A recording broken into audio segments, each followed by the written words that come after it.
এই জন্য মুসলমান, তাওয়াজু এটা আল্লাহর পক্ষ থেকে বড় একটা নিদর্শন।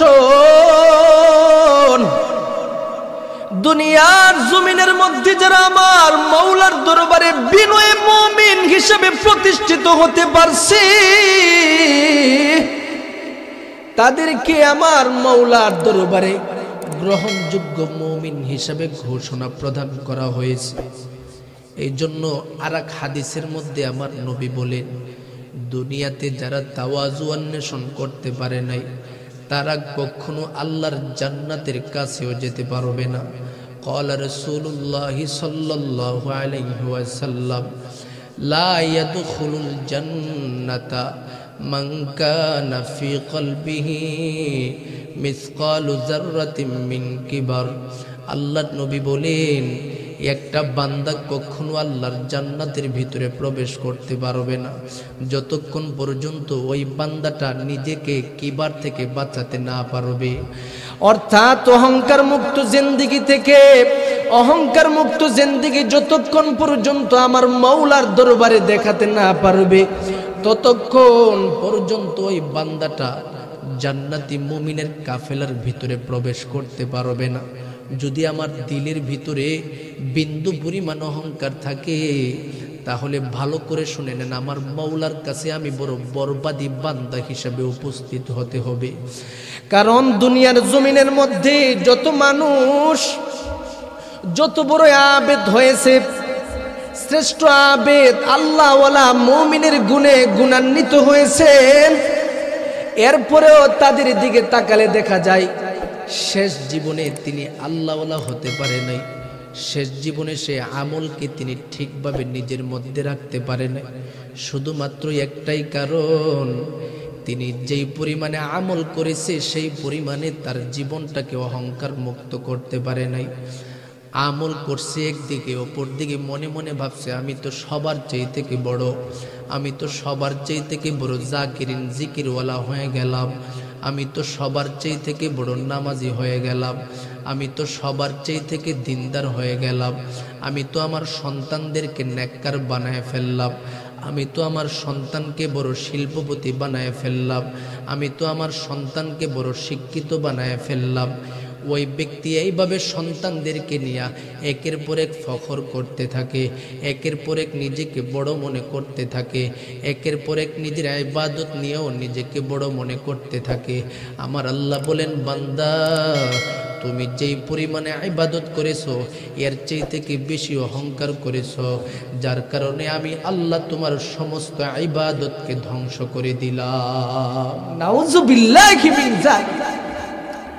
এই জন্য ইবাদত ওয়ালা মুমিন যদি হতে চায়, নিজের ইবাদতটাকে যদি মাওলার দরবারে কবুলিয়তের তরিকার মাধ্যমে পৌঁছাইতে চায়, তাহলে আমার জন্য জরুরি হলো আমার নিজেকে অহংকার মুক্ত করতে হবে। কথা কোন ঠিক কিনা?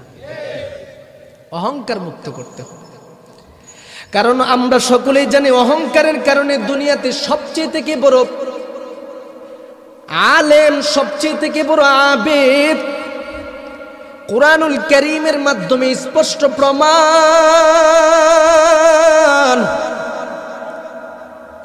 আল্লাহ পাক রব্বুল আলামিন সেই অহংকারের কারণে ইবলিস শয়তানকে ধ্বংস করে দিয়েছেন। ইবলিস শয়তান দুনিয়ার জমিনের মধ্যে ধ্বংসশীল হিসাবে আগমন করেছে। কি অহংকার করছে? জীবনটাই ইবাদতের মাধ্যমে প্রতিষ্ঠিত করছে। শুধুমাত্র একটা অহংকার, সেটা হলো আনা খলাকতানি মিন নার খলাকতানি মিন নার ওয়া খলাকতাহু মিন তিন। হে আল্লাহ, আপনি আদম নবীকে মাটি দিয়া বানাইছেন আর আমাকে আগুন দিয়া বানাইছেন। এ মুসলমান, একটু ভালো করে শুনে নেন, ইতিহাসের মাধ্যমে প্রমাণিত, আমার মওলা স্পষ্ট কোরআনের মধ্যে বর্ণনা প্রদান করে দিয়েছেন। সমস্ত ফেরেশতাদের কাছে যখন আদম আলাইহিস সালাতু ওয়াস সালামকে সম্মানিত বানাইল, সমস্ত ফেরেশতাদের সম্মুখে আমার মওলা নির্দেশ প্রদান করেছেন, ওয়া ইয কুলনা লিল মালাইকাতি ইসজুদু লি আদামা ফাসাজাদু ইল্লা ইবলিস আবা ওয়াস্তাকবারা ওয়া কানা মিনাল কাফিরিন। আল্লাহ পাক রব্বুল আলামিন বলেন, আমি যখন সমস্ত ফেরেশতাদেরকে বলেছিলাম এই মুহূর্তে উসজুদু লি আদম, আমার সেই বান্দা আদমের কদমের মধ্যে সকলে সিজদা দাও, সমস্ত ফেরেশতারা আমি মাওলার নির্দেশকে মান্য করে সকলে আদমের কদমের মধ্যে সিজদা দিয়েছিল। কিন্তু আবা ওয়াস্তাকবারা ওয়া কানা মিনাল কাফিরিন ইল্লা ইবলিস, আদমকে সবাই সিজদা দিছে কিন্তু ইবলিস সিজদা দেয় নাই। কেন সিজদা দেয় নাই? কারণ আল্লাহ তুমি আমাকে আগুন দিয়া বানাইছো, তাকে মাটি দিয়া বানাইছো, এখানে তো বড়ত্বের ক্ষেত্রে আমি তার চেয়ে থেকে বড়, পাশাপাশি সে তো মাত্র আগমন করছে, আপনি তাকে মাত্র বানাইছেন, কিন্তু আমাকে আপনি আরো হাজারো বৎসর পূর্বে বানাইছেন।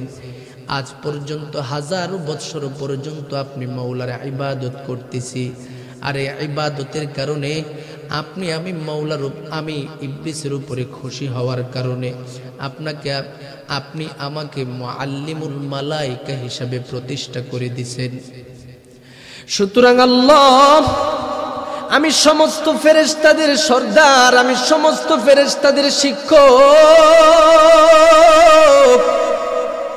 অথচ আজকে আপনি আমাকে সেই ছোট আদমের কদমের মধ্যে সিজদা দেওয়ার নির্দেশ প্রদান করেন, এটা আমি ইবলিস কখনো বরদাস্ত করতে পারবো না।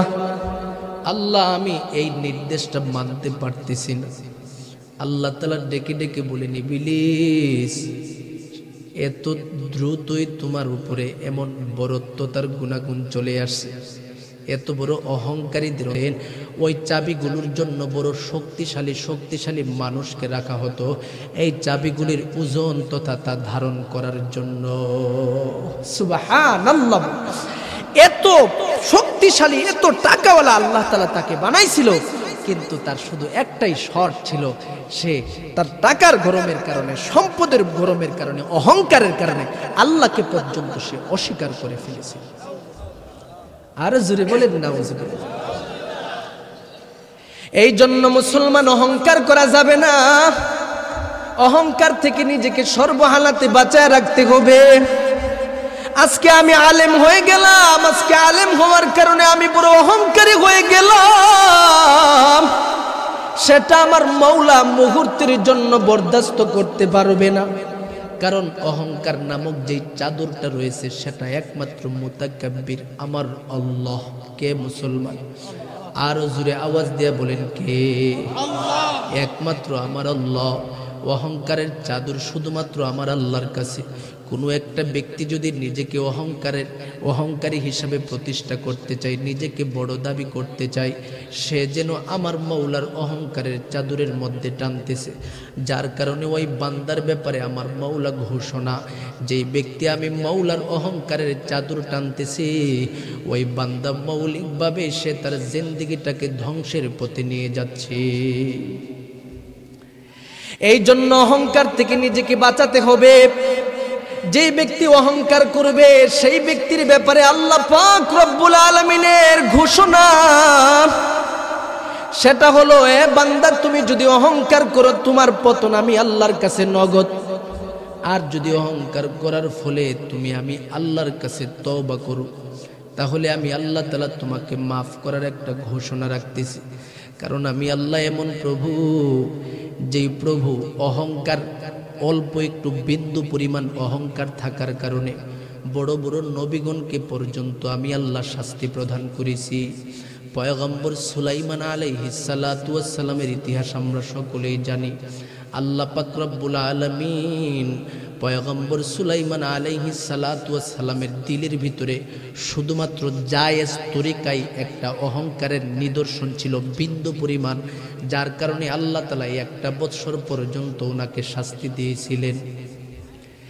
এ মুসলমান, ইতিহাসটা অতি সংক্ষিপ্তভাবে গুছিয়ে আপনাদের সম্মুখে উপস্থাপন করার চেষ্টা করব। হযরত সুলাইমান আলাইহিস সালাতু ওয়াস সালাম তিনি ছিলেন বনি ইসরাইলের একজন নবী। উনার আব্বা জানও একজন নবী ছিলেন, যার নাম ছিলেন দাউদ আলাইহিস সালাতু ওয়াস সালাম। আল্লাহ পাক রব্বুল আলামিন সমস্ত নবীগণকে পৃথিবীর জমিনের মধ্যে প্রেরণ করেছেন দ্বীনে এলাহিয়তের দাওয়াত প্রদান করার জন্য। এর মধ্যে সমস্ত নবীগণ দ্বীনের দাওয়াতের পাশাপাশি তাদেরকে এমন কিছু যোগ্যতা প্রদান করেছেন। সেই যোগ্যতাগুলো হলো তারা সর্বহালাতে মুজিজা প্রদান করতে পারত। আল্লাহ তাআলা এমন কিছু নবী আছে যাদেরকে এক প্রকারের মুজিজা দান করেছেন, কাউকে 2 প্রকারের মুজিজা দান করেছেন, কাউকে 3টা মুজিজা দান করেছেন, কাউকে 4টা মুজিজা দান করেছেন, আবার কাউকে শত শত মুজিজা দান করেছেন। পাশাপাশি এ মুসলমান, পয়গম্বর সুলাইমান আলাইহিস সালাতু ওয়াস সালাম কে আল্লাহ তাআলা বিভিন্ন প্রকারের মুজিজা দান করেছিলেন। উনার বাবা দাউদ আলাইহিস সালাতু ওয়াস সালামকে পর্যন্ত আল্লাহ পাক রব্বুল আলামিন মুজিজা দান করেছিলেন। এর মধ্যে দাউদ নবীকে যেই মুজিজাটা দান করেছিলেন সেটা হলো তিনি যখন কোনো লোহার মধ্যে হাত দিয়ে ধরত, লোহাটা মোমের মতো গলে জমিনের মধ্যে পড়তে থাকতো। সুবহানাল্লাহ। পয়গম্বর সুলাইমান আলাইহিস সালাতু ওয়াস সালাম কে মুজিজা দিয়েছিলেন। পয়গম্বর মুসা আলাইহিস সালাতু ওয়াস সালাম কে আল্লাহ পাক রব্বুল আলামিন 2 প্রকারের মুজিজা দান করেছিলেন। একটা মুজিজা হলো হযরত মুসা আলাইহিস সালাতু ওয়াস সালামের হাতে যেই লাঠিটা ছিল, সেই লাঠি দিয়ে যখনই তিনি কোথাও আঘাত করতেন, যে সাপ হওয়ার জন্য সাপ হয়ে যেত, যদি ওই লাঠি দিয়ে তিনি নদীর মধ্যে আল্লাহর নির্দেশে আঘাত করতেন, নদীতে রাস্তা হয়ে যেত। সুবহানাল্লাহ। পানির পিপাসার সম্মুখীন হয়ে গেছেন, পানির পিপাসার্ত সমস্ত সম্প্রদায়দেরকে নিয়ে যখন বিপদে পড়ে যায়, আমার মওলা নির্দেশ দেয়, পয়গম্বর মুসা তোমার কাছে যে এই মুহূর্তে লাঠিটা আছে, সেই লাঠি দিয়ে তুমি জমিনের মধ্যে পানির সেই স্তর পাথরের মধ্যে আঘাত করো, সেই পাথর থেকে আমি আল্লাহর কুদরতিভাবে পানি বের হয়ে যাবে। যার ফলে দেখা যায় পয়গম্বর মুসা আলাইহিস সালাতু ওয়াস সালাম পানির মধ্যে, পাথরের মধ্যে, শুকনা পাথর মরুভূমির মধ্যে আঘাত করার সাথে সাথে সেদিক থেকে 12টা পানির ঝর্ণা হয়ে গিয়েছিল। সুবহান। দ্বিতীয় নাম্বার মুজিজা ছিলেন, উনি যখন উনার বগলের ভিতরে হাত মেরে দিতেন, হাতটা মানুষের সম্মুখে যখন এইভাবে জাহের করতেন, সাথে সাথে মানব জাতিরা তাকায় দেখতো তার হাত থেকে নূর জলমল জলমল করতেছে। সুবহানাল্লাহ। এমন ভাবে হযরত ঈসা আলাইহিস সালাতু ওয়াস সালামকে আল্লাহ তাআলা মুজিজা দান করেছিলেন। সেই মুজিজাটি হলো তিনি যখনই কবরের পাশে দাঁড়ায়া দাঁড়ায়া মৃত ব্যক্তিদেরকে ডাক দিতেন যে আল্লাহর নির্দেশে তুমি দাঁড়ায় যাও, কুম বিইজনিল্লাহ, সাথে সাথে সেই মৃত ব্যক্তিটা কবরের উপরে হযরত ঈসা নবীর সাথে সাক্ষাৎ করার জন্য দাঁড়ায় যেতে। সুবহান। এ মুসলমান, সমস্ত নবীগণকে আল্লাহ তাআলা সমষ্টিগতভাবে যত প্রকারের মুজিজা দান করেছিলেন রে মুসলমান, সকল প্রকারের মুজিজা আল্লাহ পাক রব্বুল আলামিন আমাদের নবী রাহমাতুল লিল আলামিন মুহাম্মাদুর রাসূলুল্লাহ সাল্লাল্লাহু আলাইহি ওয়াসাল্লামকে দান করেছিলেন। সুবহান। मोहम्मद अरबी है व नबी रस्ते पेशुआ, आलम हुआ उसकी पैदाइश से उजाला, आलम हुआ उसकी पैदाइश से उजाला, शफीउल उमम हमारा नबी रोज क़ियामत, शफाअत करेगा अल्लाह के पास गुनाहगार उम्मत, शफाअत करेगा अल्लाह के पास गुनाहगार उम्मत। मोहम्मद को मोहब्बत करो भाई दिल में हमेशा, ताकि शबे मुर्दे का मालूम मोते मुस्तफ़ा, ताकि शबे मुर्दे का मालूम मोते मुस्तफ़ा। ए मुसलमान, ভালো করে তাকায় দেখেন আমার নবীজিকে আল্লাহ তাআলা সমস্ত নবীদেরকে যে পরিমাণের মুজিজা দান করেছিলেন সেই মুজিজা সবগুলো সমষ্টিগতভাবে আমার নবীজিকে দেওয়া হয়েছিল। এ মুসলমান, যেই বিষয়টা বলতেছিলাম, সুলাইমান আলাইহিস সালাতু ওয়াস সালামকে আল্লাহ পাক রব্বুল আলামিন অন্যান্য নবীদের মতো এমন একটা মুজিজা দান করেছিলেন। সেই মুজিজাটি হলো আল্লাহ পাক সুলাইমান আলাইহিস সালাতু ওয়াস সালামের হাতের মধ্যে একটা আংটি দান করেছিলেন। যেই আংটিটির মধ্যে আল্লাহ তাআলা এমন শক্তি, এমন হিম্মত দান করেছিলেন, যার আঙ্গুলের ভিতরে সে আংটিটা চলে যায় সেই ব্যক্তিটাই গোটা পৃথিবীর রাজত্বের মালিক হয়ে যায়। সুবহানাল্লাহ। এ মুসলমান, ঘটনাটা আমার বলার কোনো প্রয়োজন ছিল না, কিন্তু মাহফিলের পক্ষ থেকে আমাকে, মাহফিল কর্তৃপক্ষের পক্ষ থেকে আলোচনার প্রাসঙ্গিকপূর্ণ এই ঘটনাটা বলার জন্য অনুরোধ করা হয়েছে, যার কারণে আমি আপনাদের সম্মুখে বলতেছি, একটু ভালো করে শুনে নেন। যদিও ঘটনাটা জয়ীফ হয়, তবে সেখান থেকে আমাদের কিছু শিক্ষা রয়েছে। সুলাইমান আলাইহিস সালাতু ওয়াস সালাম আল্লাহর পক্ষ থেকে মুজিজা প্রাপ্ত হয়েছিলেন। তার আঙ্গুলের মধ্যে আংটিটা রাখলো তো গোটা জগতের, গোটা পৃথিবীর মালিকানা তার হাতের ভিতরে চলে আসলো। গোটা পৃথিবীর মধ্যে যত প্রাণী রয়েছে প্রাণীরাও ওনাকে মানে, গোটা পৃথিবীর যত সাগরের মাছ রয়েছে মাছেরাও ওনাকে মানে, পানিও ওনার কথা শুনে, পাখিরাও ওনার কথা শুনে, হিংস্র প্রাণীরা পর্যন্ত ওনার কথা শুনতে থাকে, মানব জাতিরাও কথা শুনে, জিন্নাতরাও কথা শুনে। অর্থাৎ সমষ্টিগত কথা হলো, যত প্রকারের মাখলুকাত পৃথিবীর জমিনে আল্লাহ তাআলা সৃষ্টি করেছেন সকল প্রকারের মাখলুকাতগুলো ওনার কথা একবারে সন্দেহবিহীন সর্বহালাতে তারা শুনতে থাকে। সুলাইমান আলাইহিস সালাতু ওয়াস সালাম এই রাজত্ব পাওয়ার পর তার যে খাদেমগণ রয়েছেন, তার রাজ্যের মধ্যে যে সমস্ত পাহারাদার রয়েছেন, তার যে মন্ত্রীগণ রয়েছেন, তাদের পক্ষ থেকে একটা আবেদন করা হলো, পয়গম্বর সুলাইমান, আপনার তো যৌবনকাল, বিবাহর বয়স হয়ে গেছে, আপনি কি বিবাহ করবেন না? সুলাইমান আলাইহিস সালাতু ওয়াস সালাম বলেন, বিবাহর জন্য কি কোনো কন্যার ব্যবস্থা করা যাবে, কোনো নারীর ব্যবস্থা করা যাবে?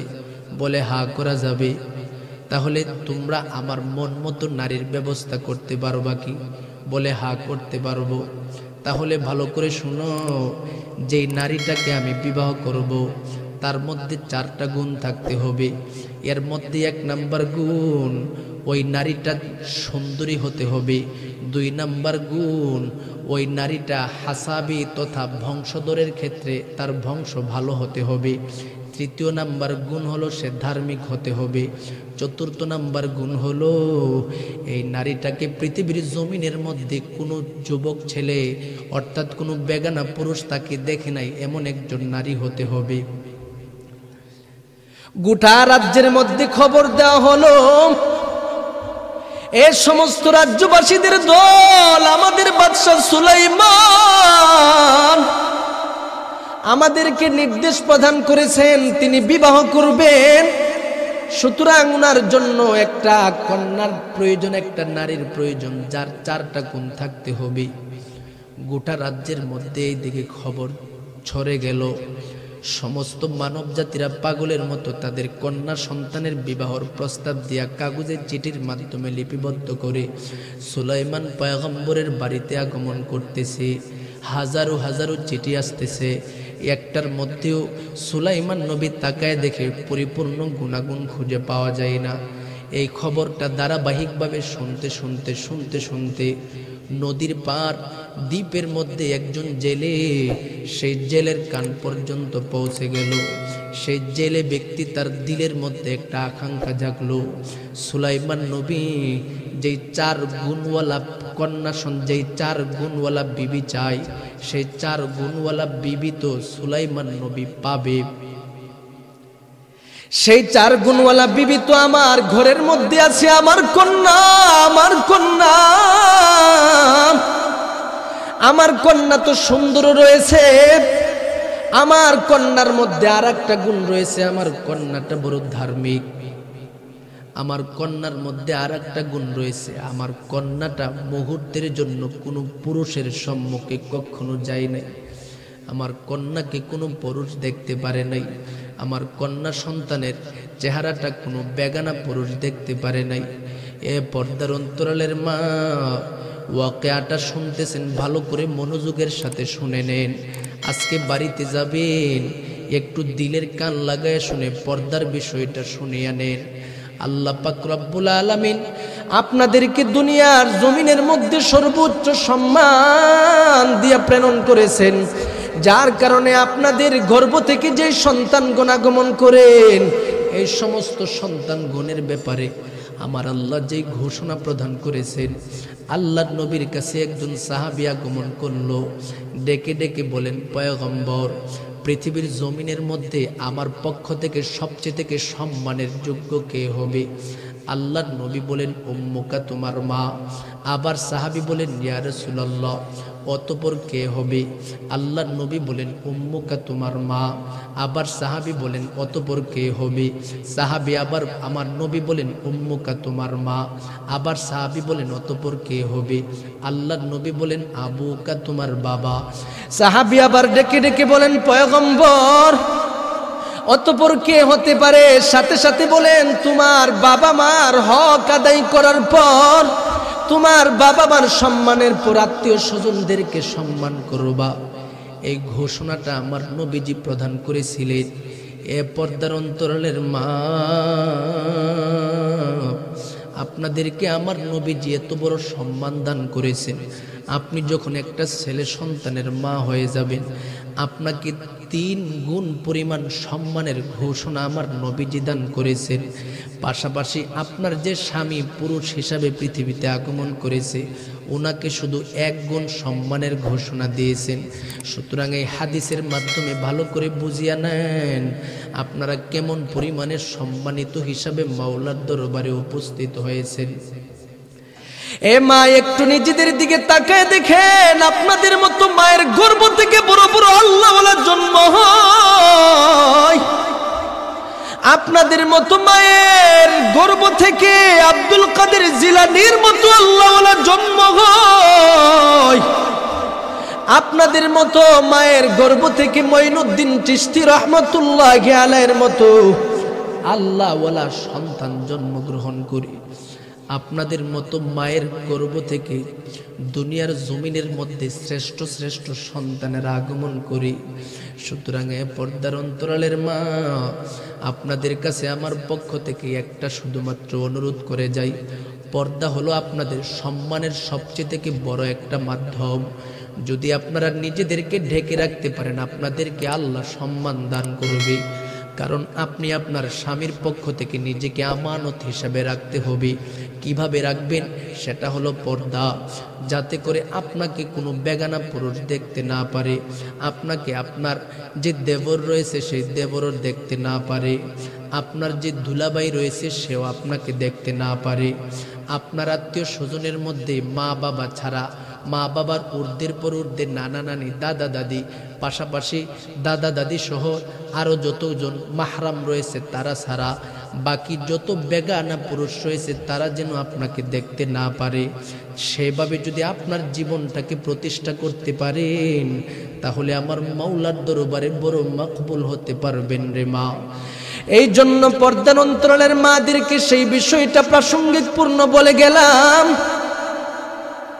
সুলাইমান পয়গম্বরের বিবাহের ঘোষণা সেই জেলে ব্যক্তির কর্ণের মধ্যে যখন চলিয়া যায়, বড় দৃঢ় আগ্রহের সাথে তিনি মনে মনে বলতেছেন, যেই গুণ সমূহ বর্ণনা আমাদের সেই রাজা সুলাইমান নবী বর্ণনা করেছে, এই সব গুণ তো আমার কন্যা সন্তানের মধ্যে রয়েছে।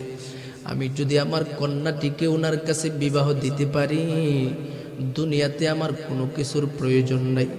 তিনি তো একজন নবী, তিনি তো সুপারিশ করতে পারবে। কারণ হাদিস শরীফের মধ্যে আমার নবী বলেন, ইয়াশফাউ ইয়াউমাল কিয়ামাতি সালাসুন, আল আম্বিয়া সুম্মাল উলামা সুম্মাশ শুহাদা।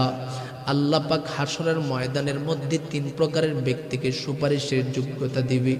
এর মধ্যে প্রথম প্রকারের নবীগণ।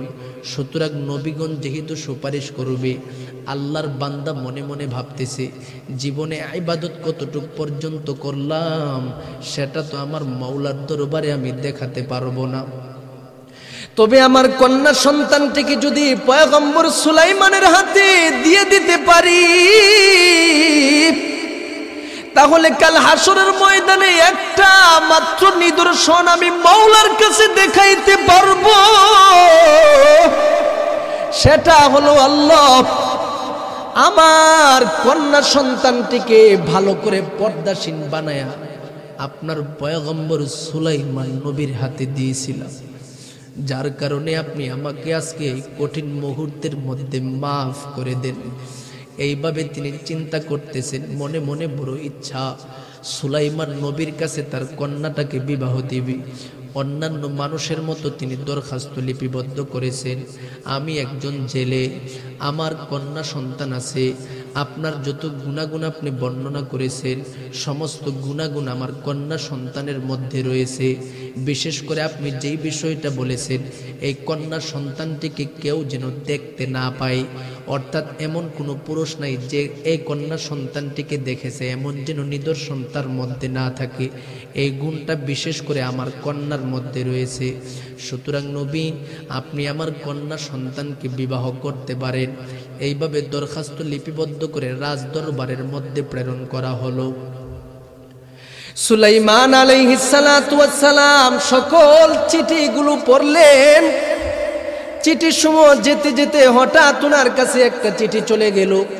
সেই চিঠিটার মধ্যে লিপিবদ্ধ করা, আমি জেলে বলেছিলাম একজন জেলে মাছ ধরি, কিন্তু আপনার যত শর্ত সমূহ রয়েছে সবচেয়ে থেকে প্রধান যেই শর্তটা আপনি বলেছেন ধার্মিক হতে হবে, পাশাপাশি আমার এই কন্যা সন্তানটিকে কেউ দেখতে পারবে না, এই সব গুণগুলো আমার এই কন্যা সন্তানের মধ্যে বিদ্যমান রয়েছে।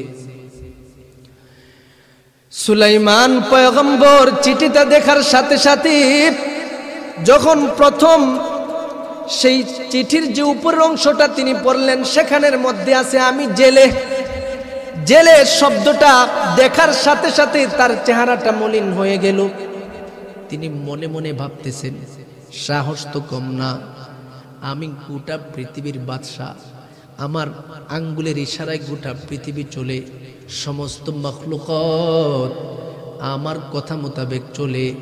আজকে আমার কাছে একজন সাধারণ জেলের পক্ষ থেকে একটা চিঠি আসছে আমার কাছে তার কন্যাকে বিবাহ দেওয়ার জন্য। এই যে বিষয়টা তার দিলের ভিতরে প্রবেশ করেছিলেন শুধুমাত্র অতটুক বিষয়। এ মুসলমান যদিও জেলে, কিন্তু তার দিলের ভিতরে কিন্তু বাদশাহ হিসাবে বাদশার কাছে বিবাহ দিবে এই চিন্তা না। জেলের দিলের ভিতরে শুধু একটাই চিন্তা, আমার মাওলার দরবারে নবীর শ্বশুর হিসাবে উপস্থিত হবে। যার কারণে মুসলমান সুলাইমান আলাইহিস সালাতু ওয়াস সালাম এই দিকে দিলের ভিতরে অল্প একটু পরিমাণের বিন্দু পরিমাণের একটু অহংকারের নিদর্শন দেখা গেছে।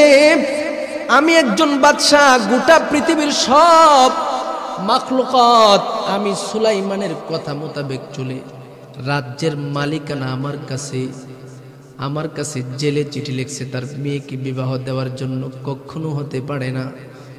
এই যে অল্প একটু বিন্দু পরিমাণ নিজেকে বাদশাহ দাবি করে ফেলেছে, যার কারণে পয়গম্বর সুলাইমান আলাইহিস সালাতু ওয়াস সালামকে আল্লাহ পাক রব্বুল আলামিন উপর থেকে ঘোষণা প্রদান করে দিয়েছে, সুলাইমান সাবধান, যেই বক্তব্য তুমি তোমার জবান থেকে দিয়েছো এটা কিন্তু পরিপূর্ণ পয়গম্বরগণদের শানের খেলাফ। পয়গম্বরগণ কখনোই এমন বক্তব্য দিতে পারে না। স্বাধীনভাবে যেহেতু তুমি মানুষের কাছে চিঠি লিপিবদ্ধ করার জন্য প্রস্তাব দিয়েছো, তারা তোমার কাছে চিঠি দিতেই পারে, এটা স্বাভাবিক ব্যাপার।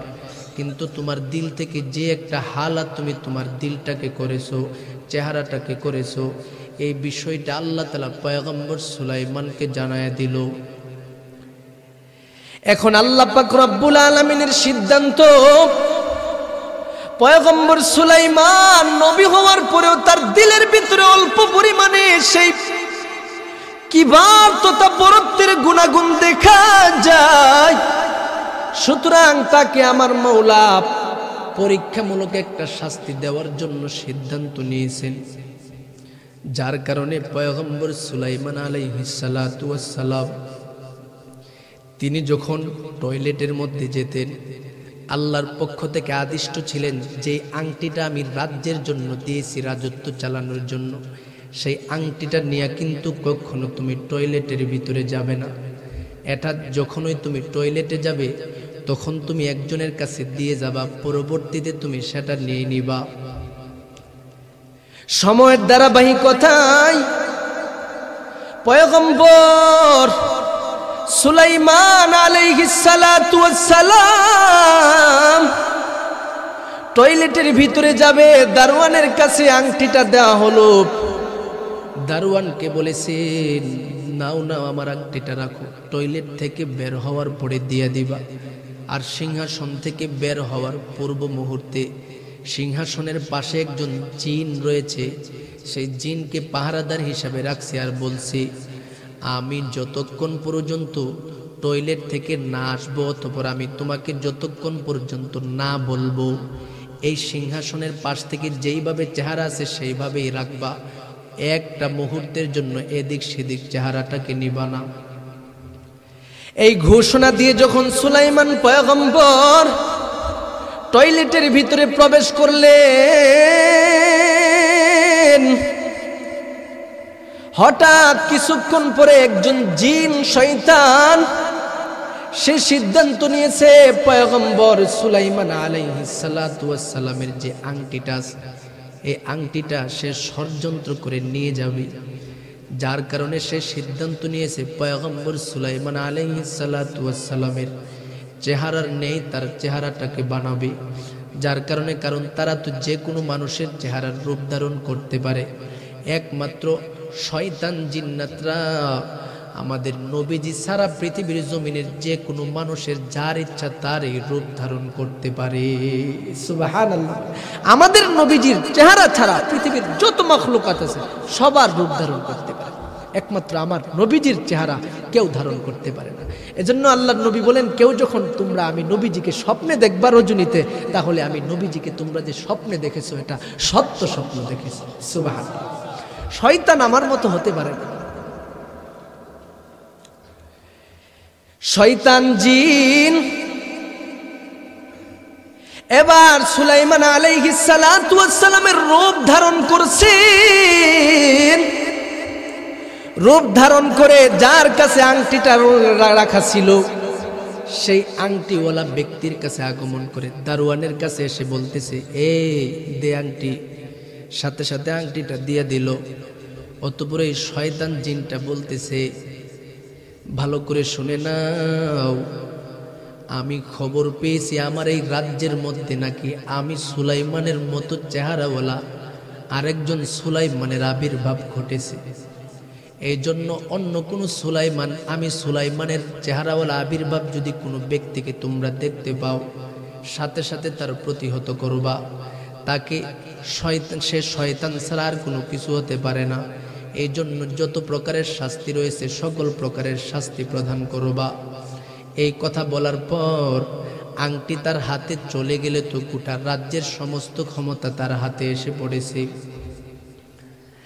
আংটিটা নিয়ে যাওয়ার পর সিংহাসনের মধ্যে বসলো। এইদিকে সুলাইমান আলাইহিস সালাতু ওয়াস সালাম টয়লেট থেকে বের হয়ে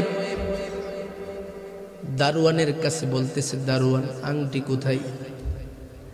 দারোয়ান এবার ডেকে ডেকে বলেন, এই তো সুলাইমান নবী আমাকে যে বলে গেছে তার চেহারাওয়ালা একজন দেখা গেছে, এই তো এই মুহূর্তে শয়তান সুলাইমান আগমন করেছে। নাউজুবিল্লাহ বলেন। আসলে তিনি কোন শয়তান নাকি নবী? এ মুসলমান, কত বড় চক্রান্ত! এ মুসলমান, এটা তো মূলত সুলাইমান আলাইহিস সালাতু ওয়াস সালামকে শয়তানের মৌলিকভাবে দুঃখা নয়, এটা তো মৌলিকভাবে আল্লাহ পাক রব্বুল আলামিন সুলাইমান আলাইহিস সালাতু ওয়াস সালামকে একটা শিক্ষা দেওয়ার নিয়ত করেছেন। এই শিক্ষাটা দিবে, ভালো করে শুনে নেন। শুধু আপনাদের কি কষ্ট হচ্ছে? চলবে ইনশাআল্লাহ। এ মুসলমান, সুলাইমান আলাইহিস সালাতু ওয়াস সালাম তিনি তো এখন বলতেছে আমার আংটি দাও, আংটি দাও, আংটি দাও। বলে তুমি শয়তান, তুমি আবার আসছো কেন? আমাদের নবী সুলাইমান বলে দিছে ওনার চেহারাওয়ালা নাকি একজনের আবির্ভাব ঘটেছে। এই মুহূর্তে বুঝতে পারছি তুমি সেই সুলাইমান, সুতরাং তোমাকে এই মুহূর্তে আঘাত করে দেওয়া হবে। দারওয়ান রাজ্যের মধ্যে খবর পাঠায় দিছে এই মুহূর্তে আমরা পেয়েছি সুলাইমানের আবির্ভাব ঘটেছে, তাকে এই মুহূর্তে প্রতিহত করতে হবে। রাজ্যের মধ্যে শয়তান সুলাইমান পয়গম্বর সুলাইমান আলাইহিস সালাতু ওয়াস সালামের ব্যাপারে নোটিশ জারি করে দিছে রে মুসলমান, যে তিনি সে যেহেতু আমি সুলাইমানের চেহারার আবির্ভাব, আমি সুলাইমানের চেহারার মতো চেহারার রূপ ধারণ করে আগমন করেছে, তাকে এই মুহূর্তে শাস্তি দিতে হবে। সিদ্ধান্ত হয়েছে কি শাস্তি দেওয়া যায়। সবাই মিলে ঐক্যবদ্ধভাবে ওনার উপরে আঘাত করলেন। আঘাত করতে করতে পয়গম্বর সুলাইমান আলাইহিস সালাতু ওয়াস সালামের মাথা থেকে পর্যন্ত রক্ত ঝরনার মতো বের হতে ছিল, শরীর থেকে রক্ত বের হতে ছিল। এ মুসলমান রক্তাক্ত হয়ে গেল, কথা বলতে পারে না, অজ্ঞান হয়ে জমিনের মধ্যে পড়ে আছে। এইদিকে সেই শয়তান, যেই ব্যক্তি সুলাইমান পয়গম্বর আলাইহিস সালাতু ওয়াস সালামের আংটি ষড়যন্ত্রের মাধ্যমে নিয়ে গেছে, ওই শয়তান ঘোষণা প্রদান করেছে এই মুহূর্তে সেই সুলাইমানের লাশটাকে নদীর পাশে রেখে দিয়ে আসো, যাতে করে সে এমনিতে সেখানে পড়ে পচে মরে যায়, ধ্বংস হয়ে যায়। নাউজুবিল্লাহ বলেন। এ মুসলমান, শেষ পর্যন্ত সুলাইমানের অজ্ঞান সম্পূর্ণ লাশ, সেই শরীরটা জমিনের মধ্যে রেখে দিয়ে সকলে যখন চলে আসলো, এই দিকে একটা দিন পর্যন্ত এইভাবেই চলে যায়। পরের দিন সকাল বেলায় একজন জেলে আগমন করেছে মাছ ধরার জন্য। মাছ ধরতেছে হঠাৎ তাকায় দেখে একটা লাশের মতো মানুষ পড়ে রইছে, লাশ হয়ে। ব্যাপার কি? সামনে গিয়া দেখে জীবিত আছে। সুবহানাল্লাহ বলে ভালো করে তিনি সুলাইমান পয়গম্বর আলাইহিস সালাতু ওয়াস সালামকে পরিদর্শন করলেন। অতঃপর ওনার মাথায় ভালো করে পানি দিয়ে অনেকটা সুস্থতার নিদর্শনের মধ্যে চলে আসছে। এবার তিনি তার নৌকায় করে তার বাসায় নিয়ে গেলেন। সুলাইমান আলাইহিস সালাতু ওয়াস সালামকে বাসায় নিয়ে শরীরের মধ্যে যত রক্তাক্ত হয়েছে সবগুলোকে ভালো করে মুছে পরিষ্কার পরিচ্ছন্ন করে চিকিৎসার ব্যবস্থা করেছেন। অতঃপর সুলাইমান পয়গম্বর আলাইহিস সালাতু ওয়াস সালাম যখন মোটামুটি সুস্থ হয়ে গেল, ডেকে ডেকে বলেন, বাবা আপনি কে? আপনাকে তো চিনতে পারি নাই। আপনার যে এই বডিটা জমিনের মধ্যে পড়া ছিল, যার কারণে আপনাকে আমার বাড়িতে নিয়ে আনলাম, সুতরাং এই মুহূর্তে আপনি আপনার পরিচয়টা আমার কাছে দেন। সুলাইমান আলাইহিস সালাতু ওয়াস সালাম বলেন, মনে মনে ভাবতেছেন এই মুহূর্তে যদি ওনার কাছে আমার মৌলিক পরিচয়টা দিয়া দেয়, তাহলে তিনিও আমার উপরে বড় রাগ হয়ে যেতে পারে। কারণ শয়তান যেই ব্যক্তি আমি সুলাইমানের চেহারার রূপ ধারণ করেছে, সে তো গোটা সমাজের মধ্যে একটা আইন করে দিছে যে আমার রূপ ধারণ করে কিন্তু মানুষ এসেছে। সুতরাং এখন যদি আমার পরিচয়টা দেয় যে আমি সুলাইমান, তাহলে আমাকে আঘাত করা হবে, আমাকে ধ্বংস করে দেওয়া হবে। সুতরাং মায়ের থেকে পিঠা থেকে যদি বাঁচতে চাই, এখানের মধ্যে নিজের পরিচয়টা অন্তত গোপন রাখতে হবে। পয়গম্বর সুলাইমান আলাইহিস সালাতু ওয়াস সালাম এই ঘোষণা দেওয়ার পর মনে মনে ভাবতেছেন এখন পরিচয় দিব না, শুধু বলবো আমি একজন মানুষ সাধারণ, কিন্তু আমার নামটা আমি বলতে পারতেছি না। এই কথা বলার পর সাথে সাথে সেই জেলে ব্যক্তিটা বললেন, ঠিক আছে, তোমার বাড়ি কোথায় সেটাও কি তুমি বলতে পারো না? যদি তোমার বাড়ির পরিচয়টা আমাকে বলো তাহলে আমি তোমাকে তোমার স্বস্থানে পৌঁছায় দিব। সুলাইমান আলাইহিস সালাতু ওয়াস সালাম বাড়ির পরিচয় পর্যন্ত দেই না, তিনি বলেন আমি জানি না। এই কথা বলার পর আল্লাহর বান্দা সেই জেলে ব্যক্তি ডেকে ডেকে বলেন, তুমি যদি তোমার বাড়ির ব্যাপারে কোনো কিছু বলতে না পারো, নিজের ব্যাপারে কিছু বলতে না পারো, তাহলে এই মুহূর্তে তুমি আমার কাছে বর্ণনা দাও, তুমি এখন কোথায় থাকবা, কার কাছে যাবে, কি করবে? এই কথাটা বলার সাথে সাথে বলেন, সেটাও আমি বলতে পারি না। এই কথাটা বলার সাথে সাথে জেলে ব্যক্তি বললেন, ঠিক আছে, কিছু সময়ের জন্য তুমি আমার বাড়িতে কয়েকদিন থাকো। সুলাইমান পয়গম্বরকে জেলে ব্যক্তির বাড়ির মধ্যে রেখে দেয়া যায়। এইদিকে জেলে ব্যক্তি তার মাছ ধরার জন্য, মাছ শিকারের জন্য নদীর মধ্যে চলে যায়। অন্যান্য দিনের তুলনায় আজকে এই দিবসের মধ্যে অন্যান্য দিন যেই পরিমাণের মাছ ধরতে পায়, এর চেয়ে থেকে অধিক পরিমাণের মাছ আজকে এই দিবসে তিনি ধরতে পারছে। সুবহানাল্লাহ বলে। আজকে অন্যান্য দিনের তুলনায় ডবল। আল্লাহর বান্দা জেলে ব্যক্তিটি তার বাড়িতে চলে যায়, মাছ নিয়ে বাড়িতে চলে আসে। এইদিকে বাড়িতে আসতেছে, আর একদিন মাছের জন্য চলে যায়। এই দিনও দেখা যায় ডবল মাছ ধরছে। আর একদিন মাছ ধরার জন্য চলে যায়, ওই দিন দেখা যায় ত্রিফল মাছ ধরছে, অর্থাৎ ডবলের ডবল। ব্যাপার কি, এইভাবে মাছের পরিমাণ বাড়তেছে কেন? তিনি মাছ ধরতে গিয়ে অনেকটা একা একা ব্যর্থ হয়ে গেলেন, যার কারণে আল্লাহর বান্দা জেলে ব্যক্তিটা মনে মনে ভাবতেছে, টানা কয়েকদিন যাবত সেই ছেলেটা আমার ঘরের মধ্যে এসেছে, তার কোনো পরিচয় ভালো করে বলতে পারতেছে না, তার বাড়ির পরিচয় পর্যন্ত বলতে পারতেছে না। সুতরাং এই মুহূর্তে তাকে আমি একটা অফার শুধুমাত্র দিব চাকরি করার জন্য, সেটা হলো, এ যুবক, তুমি যতদিন পর্যন্ত আমার বাড়িতে বসবাস করবি ততদিন পর্যন্ত তুমি আমার সাথে মাছ ধরার ব্যাপারে সর্বহালাতে আমাকে সহযোগিতা করবা। তুমি যদি আমার বাড়িতে এই কর্মচারী হতে চাও, রাজি যদি হও, তাহলে আমি তোমাকে আমার কর্মচারী হিসাবে রাখবো। এ মুসলমান, একটু চিন্তা করে দেখেন, যেই জেলে তার কন্যা সন্তানকে বিবাহ দেওয়ার জন্য দরখাস্ত করেছিল, রে মুসলমান, আজকে সেই জেলের ঘরের মধ্যে কর্মচারী হিসাবে থাকতে হইতেছে।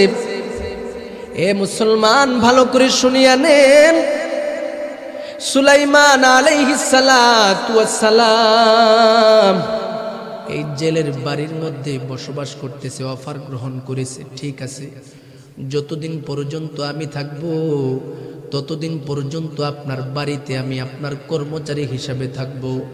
একের পর এক পয়গম্বর সুলাইমান আলাইহিস সালাতু ওয়াস সালাম কর্মচারীর দায়িত্ব পালন করতেছে।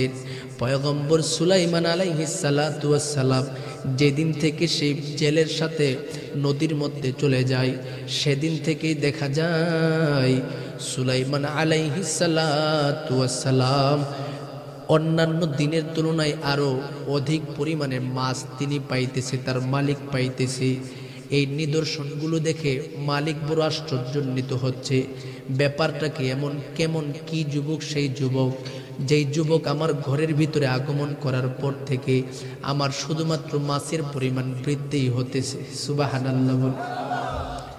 এই যুবক কি সাধারণ যুবক? কথা কোন সাধারণ যুবক? এই যুবক হলো জমানার বাদশাহ পয়গম্বর সুলাইমান। জেলের ঘরের মধ্যে এইভাবে থাকতে থাকতে টানা 1 বৎসর পর্যন্ত অবস্থান করেছেন। বড় আমানতের সাথে সুলাইমান পয়গম্বর তার ঘরের মধ্যে জীবন যাপন চালাইতেছে। অত্যন্ত আখলাকের সাথে, কারণ নবী ছিলেন তো, নবীদের আখলাক তো বড় শ্রেষ্ঠ আখলাক। সুবহানাল্লাহ বল। নবীদের আখলাক বড় শ্রেষ্ঠ আখলাক। মানুষকে মুহূর্তের জন্য কষ্ট দেয় না, মানুষকে মুহূর্তের জন্য কষ্টদায়ক কথা বলতে চায় না, মানুষের উপরে কখনো জুলুম করে না। যত প্রকারের আমানতদারি আছে সকল প্রকারের আমানতদারি নবীরা গ্রহণ করেছে। এ মুসলমান, এমন আমানতদারি আমাদের মধ্যেও রাখতে হবে। নবীগণের আদর্শের মতো যদি আদর্শবান হতে চায়, আমানতদার আমরাও হতে হবে রে মুসলমান। আজকে তো সমাজের মধ্যে আমানতদারি নাই, আজকে তো সমাজের মধ্যে সঠিকভাবে একজন বিশ্বস্ত ব্যক্তি খুঁজে পাওয়া যায় না। কত মানুষ আমাকে বলে, হুজুর দোকানের মধ্যে একটা কর্মচারী রেখেছিলাম, 1 বছর অবস্থান করার পর দোকানের যত মালামাল আছে লসে তো বিক্রি করছে, ক্যাশের টাকা পর্যন্ত শেষ হয়ে গেছে। এ মুসলমান, কত মানুষ আমাদের কাছে বিচার দেয়, হুজুর ব্যবসার প্রতিষ্ঠান খুলেছিলাম, বিশেষ করে আমি যে এলাকার মধ্যে থাকি পুরাটা এলাকায় গার্মেন্টসের এলাকা। ওই গার্মেন্টসের এলাকার মধ্যে যে সমস্ত সুপারভাইজারগণ রয়েছে, ওনারা আমার কাছে ফাঁকে ফাঁকে বলে কিছু কর্মচারী রয়েছে যাদের কাছে আমানতের সাথে কাজ দিলে তারা আমানতের সাথে কাজ করতে চায় না। সুতরাং হুজুর আপনি একটু আমানতের ব্যাপারে বয়ান করিয়ে। এইভাবে অনেক লোকে আমার কাছে এইভাবে বর্ণনা করে থাকে। এই জন্য মুসলমান, আপনি যদি বিশ্বস্ত হন, আমানতদার হন, তাহলে আপনি পৃথিবীর জমিনের মধ্যে সবচেয়ে থেকে সম্মানিত কর্মচারী হতে পারবেন। যে কোনো জায়গায় আপনি যাবেন, আল্লাহ পাক আপনাকে সম্মানের মাওয়াকে দান করবে। আপনি যদি আমানতদার হন, তাহলে আপনি গোটা সমাজের মধ্যে সম্মান শিক্ষা দেন। কারণ আমানতদারি যদি আপনার কাছে না থাকে, আমার নবী বলেন, ক্বালা রাসূলুল্লাহ সাল্লাল্লাহু আলাইহি ওয়াসাল্লাম, আয়াতুল মুনাফিকি সালাসুন, ইযা হাদ্দাসা কাযাবা ওয়া ইযা তুমিনা খা, ইযা হাদ্দাসা কাযাবা ওয়া ইযা ওয়া'আদা আখলাফা ওয়া ইযা তুমিনা খানা। যেই ব্যক্তি, ওই ব্যক্তি তো মুনাফিকের নিদর্শনের অন্তর্ভুক্ত হয়ে যাবে। যেই ব্যক্তি তার সম্মুখে একে অপর আসা যাওয়া করে মিথ্যা কথা বলে, কথায় কথায় মিথ্যা বলে, ওয়া ইজা ওয়াদা আখলাফা, যখন ওয়াদা করে ওয়াদা খেলাফ করে।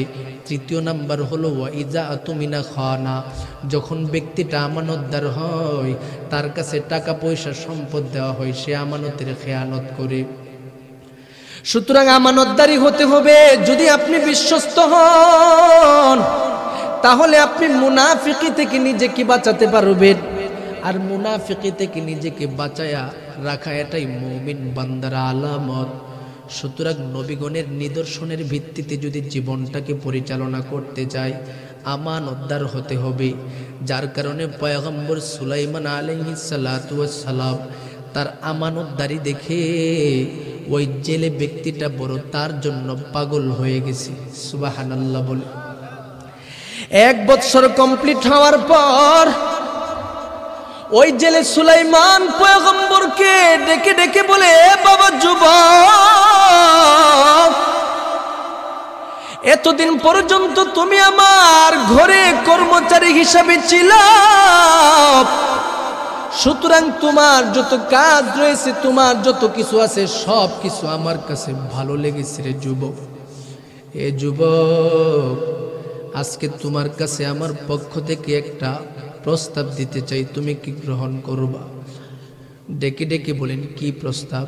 বলে, আমার ঘরের মধ্যে একটা কন্যা সন্তান রয়েছে, যেই কন্যা সন্তানটা সুন্দরের ক্ষেত্রেও কোনো কমতি নাই, যেই কন্যা সন্তানটা তার ধার্মিকতার ক্ষেত্রেও কমতি নাই, যেই কন্যা সন্তানটিকে এ পর্যন্ত কোনো বেগানা যুবক সন্তান, বেগানা কোনো পুরুষ দেখতে পারে নাই, ওই কন্যা সন্তানটিকে তোমার কাছে আমি বিবাহ দিতে চাই।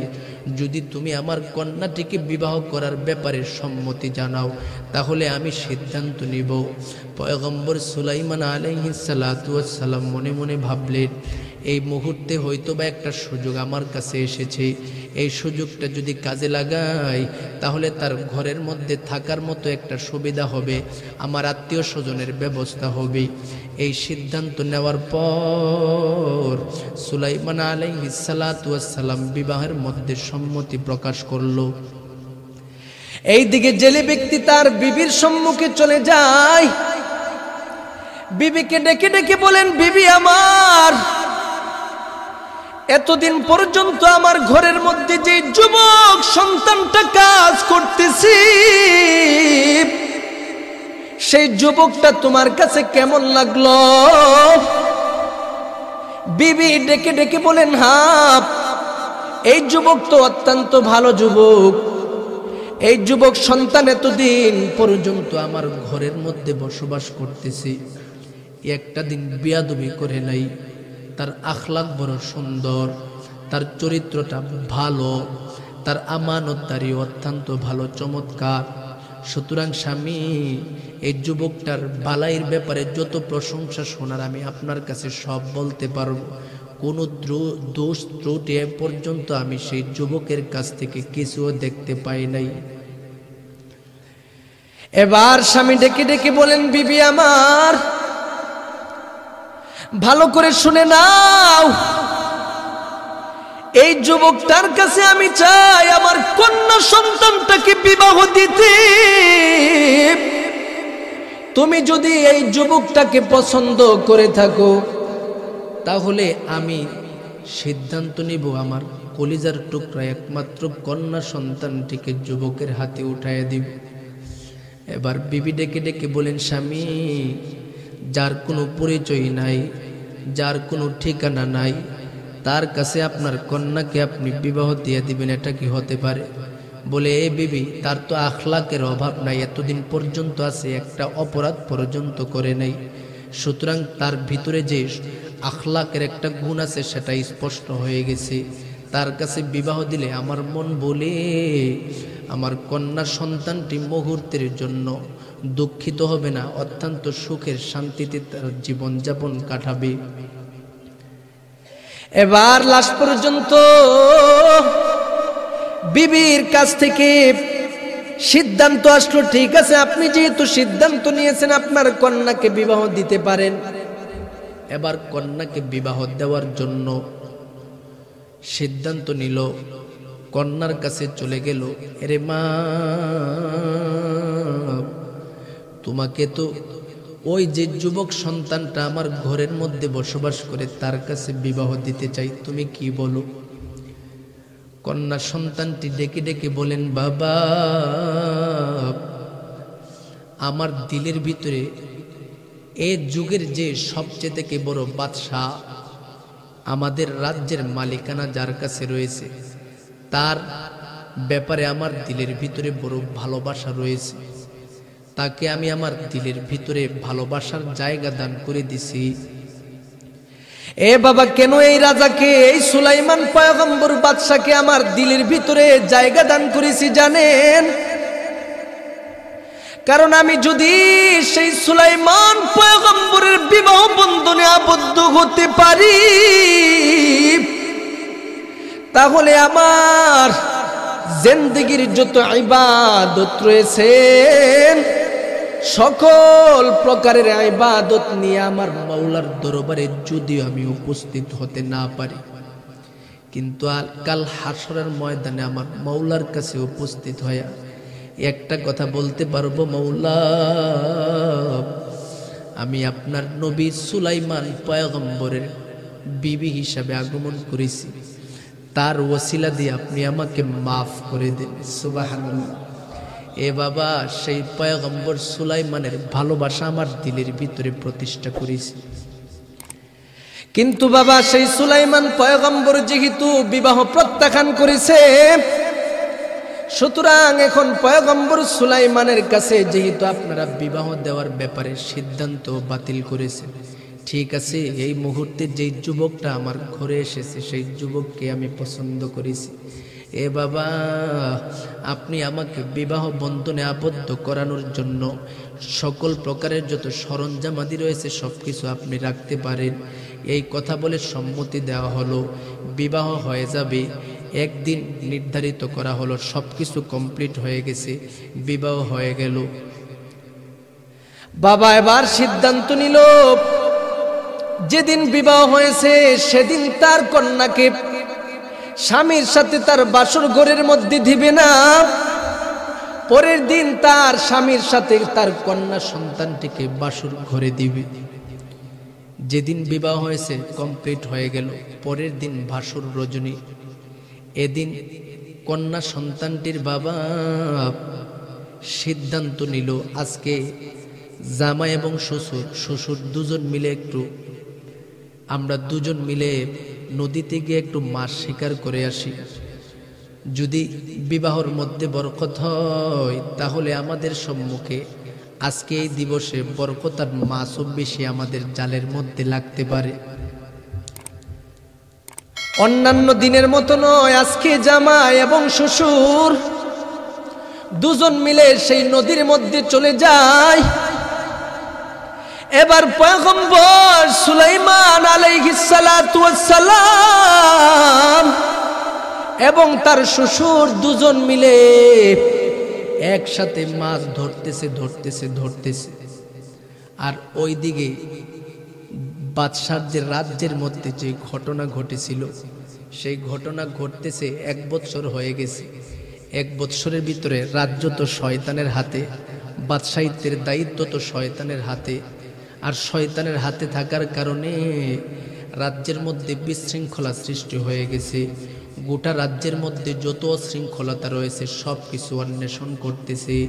পাশাপাশি এ রাজ্যের যত মালামাল রয়েছে সরকারিভাবে সব কিছুর মূল্য বৃদ্ধি করে দিচ্ছে। রাজ্যের যত খাবার দাবার আছে সব কিছু বৃদ্ধি করে দিছে। অর্থাৎ এই শয়তানের কাজ শুধু শয়তানি করা। এই জন্য রাজ্যের মধ্যে বিশৃঙ্খলা সৃষ্টি হয়ে গেল।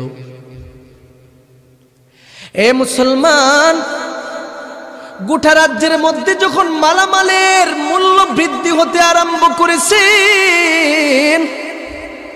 সমস্ত মানুষ বড় আশ্চর্যান্বিত হয়ে গেল। ব্যাপারটা কি বুঝতে পারি নাই। পয়গম্বর সুলাইমান নবী তো আমাদের উপরে জুলুম করার কথা না, এইভাবে ঊর্ধ্বমূল্য হচ্ছে কেন, মালামালের দাম এইভাবে বৃদ্ধি পাচ্ছে কেন? এটা তো কখনো হতে পারে না। সকল রাজ্যের মানুষেরা একত্রিত হয়ে বাদশার দরবারে আরজ করলো, আবেদন করলো। ব্যাপার কি বাদশা মহারাজ? অন্যান্য সময় তো এত পরিমাণের মালামালের দাম বৃদ্ধি পায় নাই, এই বৎসর কেনে এই পরিমাণের মালের দাম বৃদ্ধি পাইতেছে। পাশাপাশি আমাদের সন্তানদের নিরাপত্তা দিতে পারতেছেন না, আমাদের বিবি বাচ্চার কারো নিরাপত্তা আপনি দিতে পারতেছেন না। ব্যাপারটা কি? যখনই সেই দরখাস্ত করে তখনই জালেম বাদশা শয়তানের পক্ষ থেকে তার সৈনিকদেরকে নির্দেশ দেয়া হয় তাদেরকে হত্যা করা হোক। নাউজুবিল্লাহ বলেন।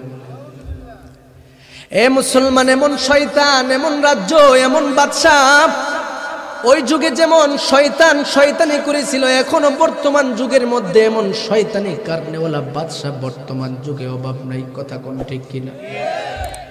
ওই যুগের মধ্যে যেমন মালামাল ঊর্ধ্বগতি ছিল, আজকেও আমরা বর্তমান যুগের দিকে তাকালে দেখি মালামালের ঊর্ধ্বগতি। কথা কোন ঠিক কিনা?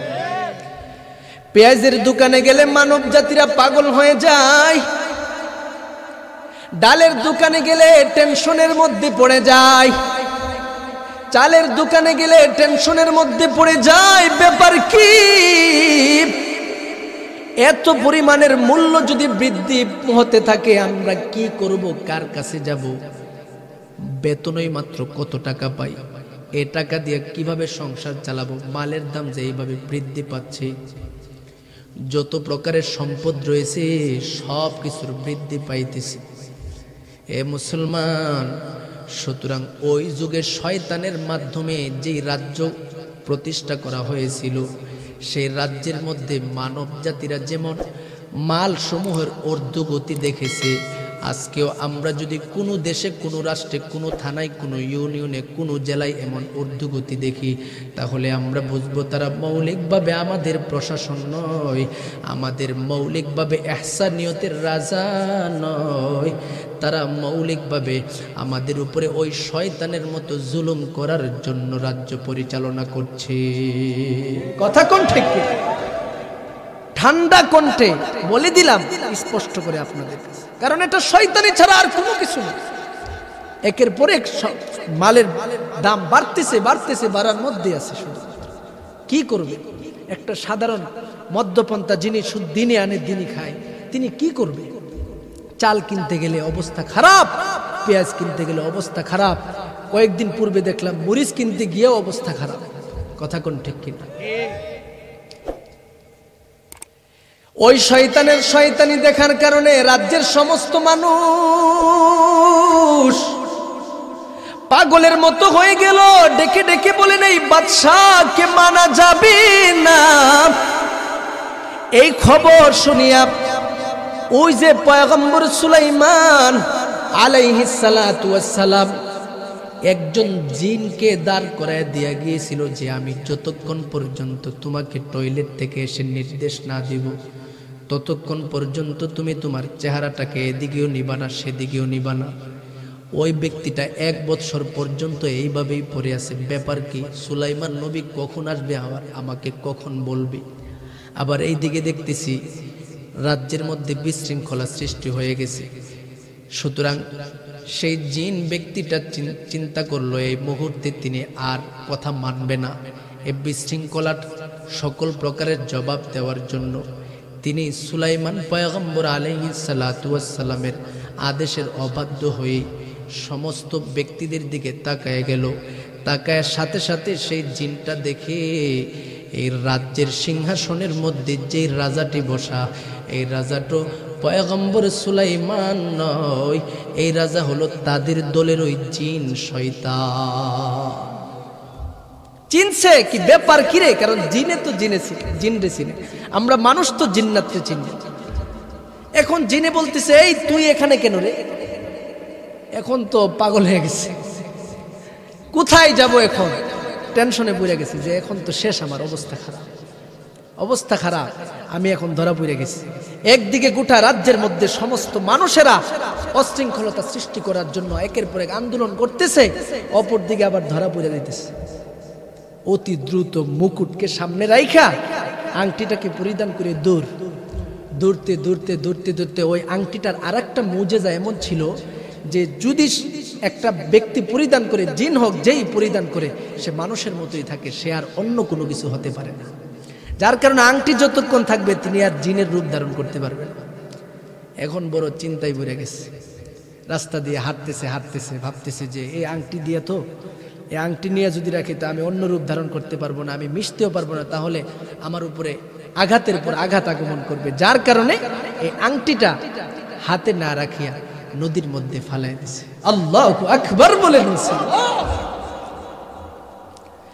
এ মুসলমান, আল্লাহর কাজ আল্লাহ করতেছে। আল্লাহ আল্লাহর নবীজিকে বিন্দু পরিমাণ অহংকার দিলের ভিতরে রাখার কারণে যেই শাস্তি দেওয়ার সেই শাস্তি দেওয়া হয়ে গেছে। যার কারণে আল্লাহ পাক রব্বুল আলামিন সিদ্ধান্ত নিয়েছে আর নবী সুলাইমানকে কষ্ট দিবে না, আর কষ্ট দিবে না। যার কারণে যখন ওই শয়তানের পক্ষ থেকে আংটিটাকে নদীর মধ্যে ফালানো হলো, নদীর মধ্যে ফেলে দেওয়ার সাথে সাথে ওই আংটিটাকে নদীর একটা মাছ ভক্ষণ করে ফেললো। আল্লাহ পাক রব্বুল আলামিন ওই আংটির মধ্যে এত বড় মুজিজা দান করেছিলেন, যার কাছে যায় তার জন্য গোটা জগৎ পাগল হয়ে যায়। যখন নদীর সেই মাছ আংটিটাকে ভক্ষণ করে ফেললো, দেখা গেল গোটা নদীর মাছগুলো আংটিওয়ালা মাছের পাগল হয়ে গেছে। সুবহানাল্লাহ। গোটা নদীর মাছেরা আংটিওয়ালা মাছের সাথে ঘুরতে আরম্ভ করলো, চলতে আরম্ভ করলো, সকলে তাকে সম্মান জানাতে আরম্ভ করলো। ওই মাছটা তো পাগল হয়ে গেছে, ব্যাপার কি, কোথায় যাব, কার কাছে যাব, এইভাবে সেও পাগল হয়ে গেছে। অপরদিকে পয়গম্বর সুলাইমান আলাইহিস সালাতু ওয়াস সালাম এবং তার শ্বশুর দুজন মিলে বিবাহ কমপ্লিট করার পরে যেদিন বাসর রজনী আসবে সেদিন দুজন মিলে মাছ ধরতেছে। মাছ হঠাৎ দেখা যায় যেখানের মধ্যে জালটা ফালাইছে সেখানের মধ্যে পাগলের মতো ওই মাছটা লাফিয়ে ওই জালের উপরে উঠে গেল। আর ওই মাছটা জালের উপরে ওঠার সাথে সাথে অন্যান্য মাছেরও মাছের পিছনে পিছনে পাগলের মতো উঠে গেল।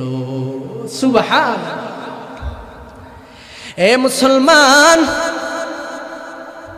ওই মাছ নিয়ে জাল জেলে এবং তার মেয়ের জামাই পয়গম্বর সুলাইমান দুজন মিলে যখন বাড়ির মধ্যে চলে যায়, পয়গম্বর সুলাইমান আলাইহিস সালাতু ওয়াস সালাম মাছগুলোকে তাদের মা এবং কন্যা দুজনের হাতে দিয়ে গেল। অপরদিকে শ্বশুর বলল, তুমি সুন্দর করে গুছিয়ে নাও। সুন্দর করে গুছিয়ে নিল। একের পর এক কিছু মাছ, যেই মাছ অধিক পরিমাণে মাছ এসেছে সবগুলিতে খাওয়ার মতো সম্ভাবনা নাই, কিছু সংখ্যক মাছ বিক্রি করে দিল। আর যেই মাছের পেটের ভিতরে আংটিটা প্রবেশ করেছে ওই মাছটা পরিমাণের ক্ষেত্রে অনেকটা বড় ছিল। পাশাপাশি ওই মাছের প্রতি সমস্ত তার ঘরের মধ্যে যত মানব জাতি ছিল সকলের একটা আকর্ষণ জেগে উঠল, যার কারণে ওই মাছটাকে জেলে বাবা তার কন্যাকে ডেকে ডেকে বলেন, এ মা, আজকে তোমার বাসর রজনীর মা, সুতরাং এই মহব্বতের মাছটাকে তোমার জন্য আমি নির্ধারিত করলাম। এই মাছটা খাসভাবে তুমি ভক্ষণ করবা। তুমি এটাকে, এই মাছটাকে নিজে বানায়া স্বামী স্ত্রী দুজন মিলে খাবে। বাবা নির্ধারিত করে এই মাছটা দিয়ে দিল। সুলাইমান পয়গম্বরের বিবি জেলের কন্যা মাছটাকে হাতে নিয়ে মাছটাকে একের পর এক বানাইতে বানাইতে হঠাৎ তাকায় দেখে মাছের পেটের ভিতরে ওই যে 1 বছর আগে সুলাইমান পয়গম্বর আলাইহিস সালাতু ওয়াস সালামের আংটিটা হারাইছিল, সেই আংটিটা তার পেটের মধ্যে বিদ্যমান রয়েছে। সুবহানাল্লাহ। কোন জায়গার জিনিস কোথায় আনতেছে? আল্লাহু আকবার বলেন মুসলমান, আরো জোরে বলেন আল্লাহু আকবার। ঘুমো ধরছে নাকি? চলবে আর অল্প কিছু সময়। আচ্ছা, মাশাআল্লাহ মাশাআল্লাহ, আল্লাহ কবুল করেন, সবাই বলেন আমিন। পয়গম্বর সুলাইমান আলাইহিস সালাতু ওয়াস সালাম বাসর রজনীর জন্য প্রস্তুত হয়ে গেছেন। এইদিকে সেই মাছের ভিতরে যেই আংটিটা আল্লাহর বান্দি পয়গম্বর সুলাইমান আলাইহিস সালাতু ওয়াস সালামের বিবি পাইছে, এই আংটিটা হাতের মধ্যে নিয়ে দেখতেছে এটা সাধারণ কোনো আংটি না। আংটির দিকে তাকালে তার চোখ যেন বিক্রিয়ে যাচ্ছে। আংটিটা অত্যন্ত সুন্দর, দামি দামি লাগতেছে, যার কারণে দিলের ভিতরে বড় আনন্দ। কাউকে দেখাই নাই, মাকেও দেখাই নাই, বাবাকেও দেখাই নাই, কাউকে দেখাই নাই।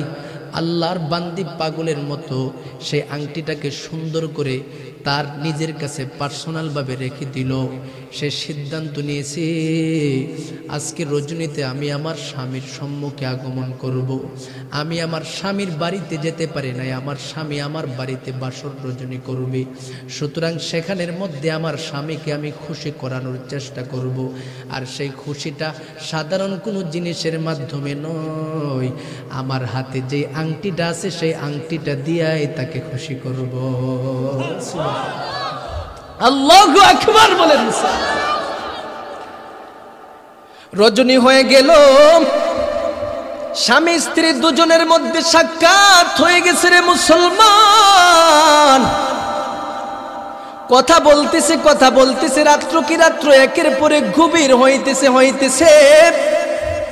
গভীর হতে হতে কিছু সময় পরে দেখা যায় স্বামীর দিকে তাকায় তাকায় বিবি ডেকে ডেকে বলেন, স্বামী আমার, যদি আমি আপনার বাড়িতে যেতাম অথবা আপনার নির্ধারিত বাড়ির ঠিকানা থাকতো, আপনি আমাকে বড় আনন্দের সাথে গ্রহণ করে আপনার বাড়িতে আমাকে আপনি রিসিভ করে নিতেন।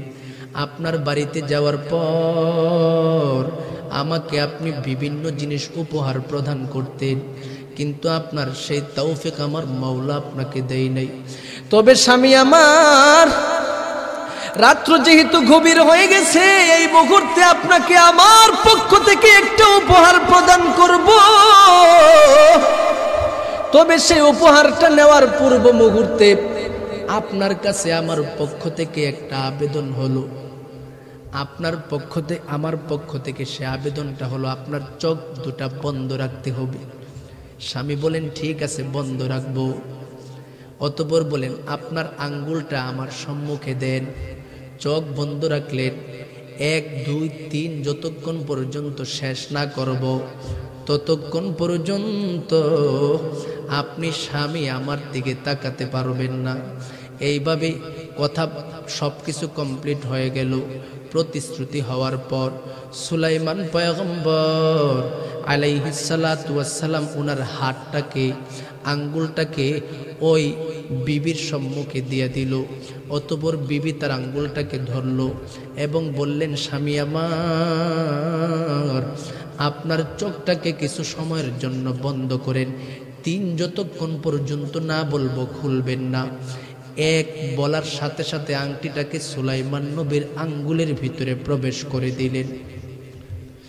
সুলাইমান পয়গম্বর আলাইহিস সালাতু ওয়াস সালামের আঙ্গুলের ভিতরে প্রবেশ করানোর পর আল্লাহর নবী সুলাইমান আংটিটা তার হাতের মধ্যে স্পর্শ হওয়ার সাথে পাগলের মতো হয়ে যায়। পয়গম্বর সুলাইমান নবীর শরীর কাঁপতে আরম্ভ করে। রে মুসলমান, কাঁপতেছে কাঁপতেছে কাঁপতেছে। বিবি 1 গণনা করার পর 2 নম্বরে চলে গেল। সুলাইমান পয়গম্বর ডেকে ডেকে বলেন, বিবি আমার, কি তুমি আমাকে পরিধান করাইলা? তাড়াতাড়ি তোমার গণনা শেষ করে দাও, আমার আর ভালো লাগতেছে না, আমার শরীর যেন কেন কাঁপতেছে।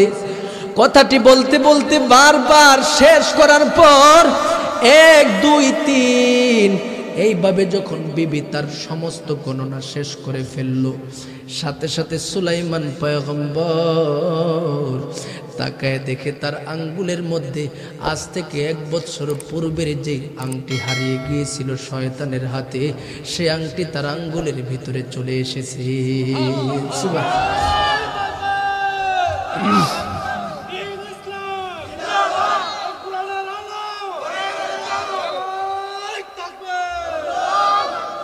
এই জন্য মুসলমান, সুলাইমান আলাইহিস সালাতু ওয়াস সালাম আঙ্গুলের মধ্যে আংটিটা দেখার সাথে সাথে হঠাৎ চমকে উঠলেন।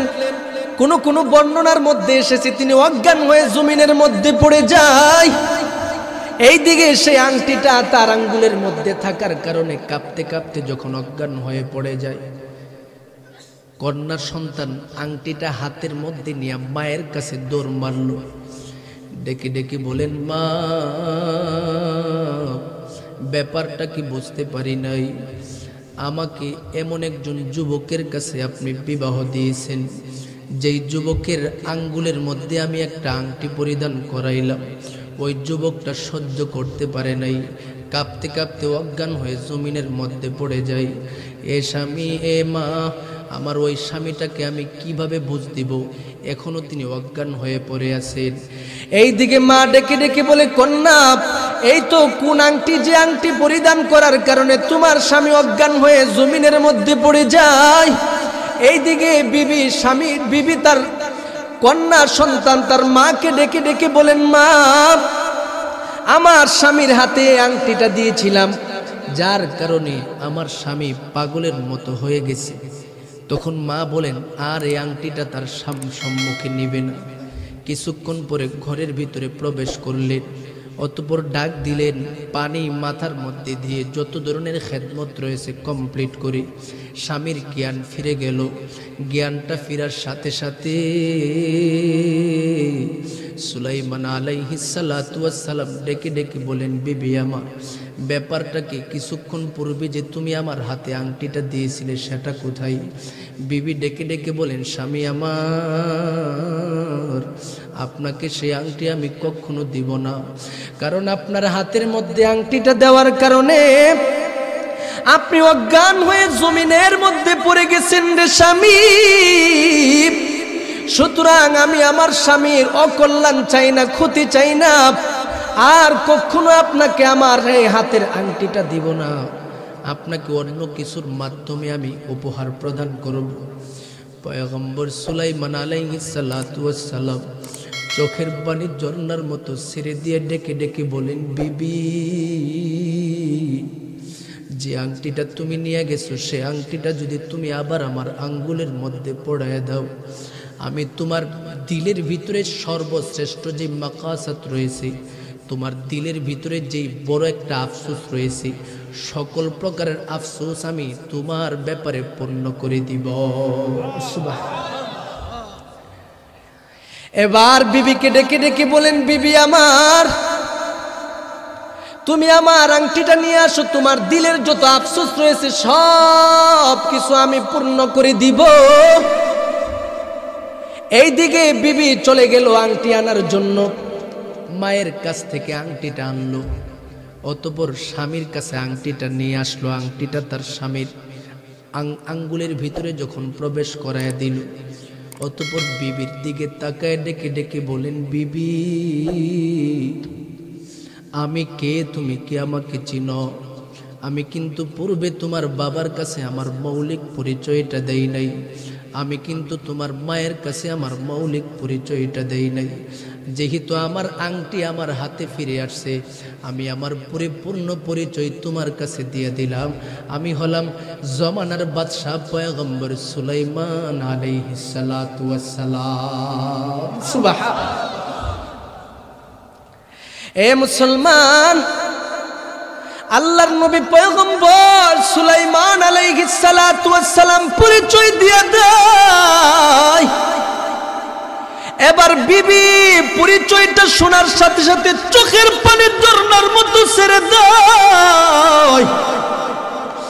কান্না ভরা কণ্ঠ নিয়ে স্বামীর পায়ের মধ্যে পড়ে ডেকে ডেকে বলেন, স্বামী গো, আপনার মতো স্বামীর জন্য আমি বড় পাগল ছিলাম।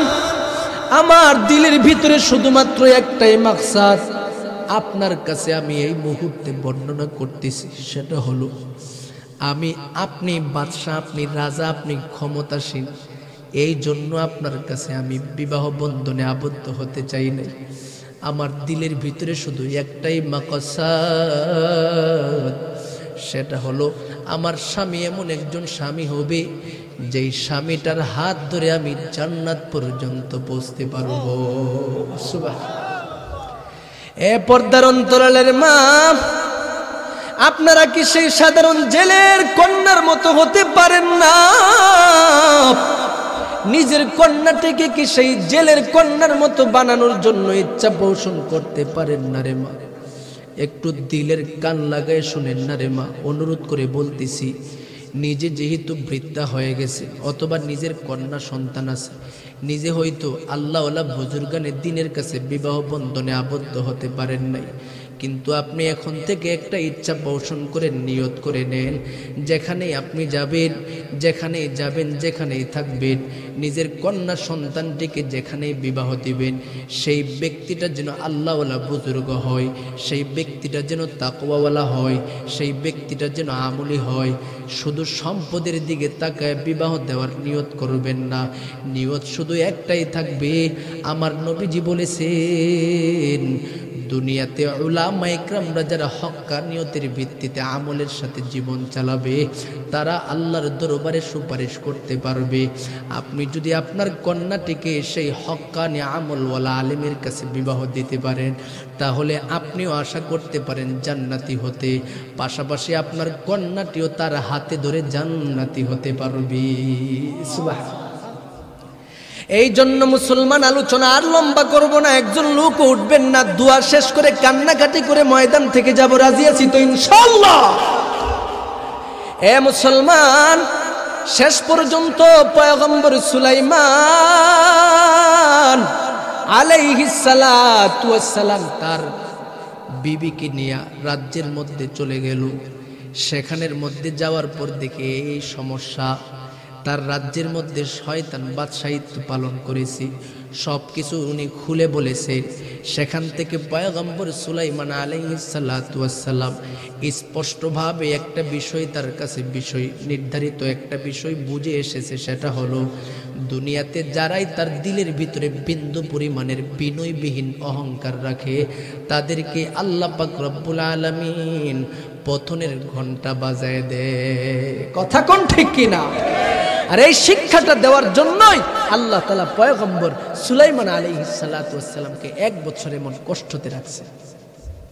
এই জন্য আল্লাহ পাক বলেন, বান্দা তুমি যদি খাঁটি আবেদ হতে চাও, ইবাদুর রহমান আল্লাযীনা ইয়ামশুনা আলাল আরদি হাওনা, যতদিন পর্যন্ত পৃথিবীতে থাকবা অহংকার মুক্ত জিন্দেগি অন্বেষণ করবা, পাশাপাশি নিজেকে বিনয়ী বানায় রাখবা। যেখানে যাবে আল্লাহওয়ালা বুজুর্গানের দিন থাকলে ওনাদের সাথে অহংকার মুক্ত জিন্দেগি নিয়ে বিনয়ের সাথে তাদের সাথে সম্মান দেখাইবা, যত কিছু আছে সব কিছু সম্মানের সাথে করবা, তাহলে আল্লাহ তাআলা তোমার সম্মান বাড়ায় দিবে। কথা কোন ঠিক কিনা?